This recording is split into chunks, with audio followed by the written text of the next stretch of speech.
Hi అండి. Hi, మీ పేరు? Shyamala. Okay, Bigg Boss season 8 వచ్చింది కదా, చూస్తున్నారా? చూస్తాను. ఎలా అనిపిస్తుంది ఈ సీజన్? కొంచెం కొత్తగా ఉంది. కొత్తగా ఉంది. అనుకునే కంటెస్టెంట్స్ వచ్చారా? ఓకే, మీకు నచ్చిన కంటెస్టెంట్ ఎవరు? నైనిక. నైనిక. ఎందుకు నైనిక? తను వెరీ స్ట్రైట్ ఫార్వర్డ్ గా ఉంటుంది. అనుకున్నది కొంచెం పాయింట్అవుట్ చేసి చెప్పగలుగుతుంది. అంటే తను ఏమనుకుందో తను సరిగ్గా కన్వే చేయగలుగుతుంది.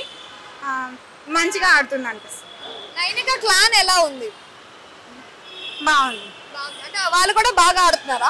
బాగుంది.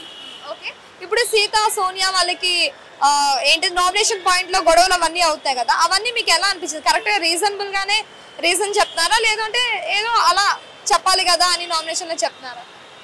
చెప్పాలి కదా అని చెప్తున్నట్టు అనిపిస్తుంది. ఎవరు కరెక్ట్ పాయింట్ మీద నామినేషన్ చేయట్లేదు అనిపిస్తుందా?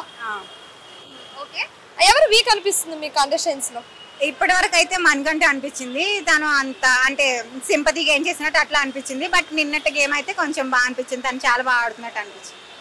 అంటే ప్రతి సీజన్ లో రేషన్ ఇచ్చేస్తారు, కానీ ఈ సీజన్ లో రేషన్ కూడా మీరు సంపాదించుకోవాలి అన్నారు కదా, అది మీకు ఎలా అనిపించింది? కొంచెం డిఫరెంట్ గా ఉంది. ముందుతో పోల్చితే వాళ్ళే సంపాదించాలి కదా, అది కొంచెం కొత్తగా ఉంది కొంచెం. ఓకే, యష్మి ఇప్పుడు 2 వీక్స్ అవుతుంది నామినేషన్ లో లేదు, కానీ ఒకవేళ నామినేషన్ లో ఈ వీక్ ఉండుంటే ఎలిమినేట్ అయిపోయేదా?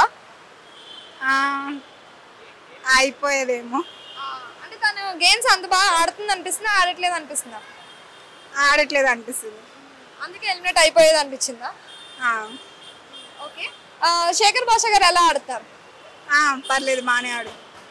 ఓకే, ఇప్పుడు సోనియా ఉంది కదా, సోనియా ఆర్గ్యూ చేస్తూ నామినేషన్ చెప్పినప్పుడు పాయింట్స్ కరెక్ట్ గా చెప్తుందా, అంటే వీళ్ళని తీసి పారేసినట్టు మాట్లాడుతుందా? తీసి పారేస్తున్నట్టు మాట్లాడుతుంది. అంటే సరిగా నామినేషన్ పాయింట్ కరెక్ట్ గా చెప్పరు అంటారు.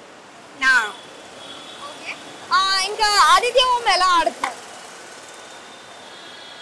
ఆదిత్య ఓం ఎలా ఆడుతున్నారు? పర్లేదు, బాగానే ఆడు. బాగా ఆడుతున్నారు. ఓకే, మీకు ఎవరు జెన్యూన్ అనిపిస్తుంది? జెన్యూన్ గా ఎవరు అనిపిస్తుంది? నిఖిల్ కొంచెం జెన్యూన్ గా ఆడుతున్నట్టు అనిపిస్తుంది. ఇప్పుడు నిఖిల్ అన్నారు కదా, నిఖిల్ అంటే సోనియా నిఖిల్ వాళ్ళిద్దరు ఫ్రెండ్స్, మంచి బాండింగ్ ఉంది కదా, సోనియా ఏమైనా డిస్టర్బ్ చేస్తున్నట్టు నిఖిల్ అనిపిస్తుందా? అనిపిస్తుంది కొంచెం. అందుకే నిఖిల్ డౌన్ అయినట్టు అనిపిస్తుందా?